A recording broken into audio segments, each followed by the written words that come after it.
When a dying person is in the last sort of phase of the dying process, the actively dying phase, this is just before the person dies, usually within minutes to hours to days before death. You might hear something that sounds like a rattling or gurgling type sound in the back of their throat every time they breathe. This, to a lot of families, is one of the biggest concerns. Oftentimes, families come to me thinking, is my loved one drowning? Is this, are they in pain? Are they suffering? Let's talk about this.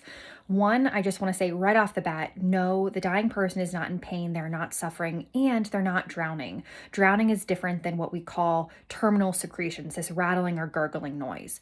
Let's talk about terminal secretions. So, our body makes all different types of secretions. Think of them as like different types of fluid. So, for example, in our mouth, we have saliva. Saliva helps us to digest and swallow our food. We have mucus in our nose, we have mucus in our guts, all to help us protect us from different bacteria and viruses and things like that, and help things move through the digestive tract.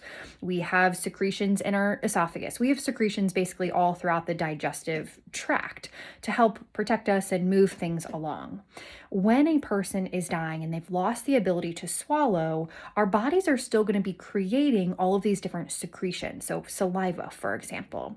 And what happens is in that actively dying phase, the person is unconscious, they're not able to swallow, and that saliva and other secretions start to collect in the back of the throat.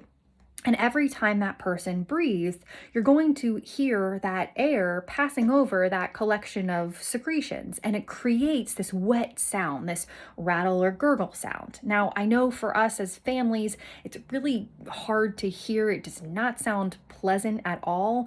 There's really not a lot to do for it. There are some things that we can try to help lessen that sound. Sometimes hospice will recommend, actually, often hospice will recommend certain medications, such as atropine or hycine or Levsin, for example, or even a scopolamine patch if you're in like the ICU kind of setting or in a hospital setting. These medications really aren't proven to help with the sound all that much. I tend to think in my experience it does help maybe just a little bit, but what also helps a lot with that sound is actually turning that person on their side. So sitting their head of the bed up a little bit and then turning them over to their side, because that helps the secretions drain better. Those are a few ways that might help to lessen that noise. But again, the most important thing is that this is normal, this is natural, the person is not in pain, not suffering, and not drowning. My name is Katie Duncan. I'm a nurse practitioner and an end-of-life coach. Follow me for more end-of-life education. If you're looking to become a certified end-of-life doula, check out our free training at deathcarecoach.com.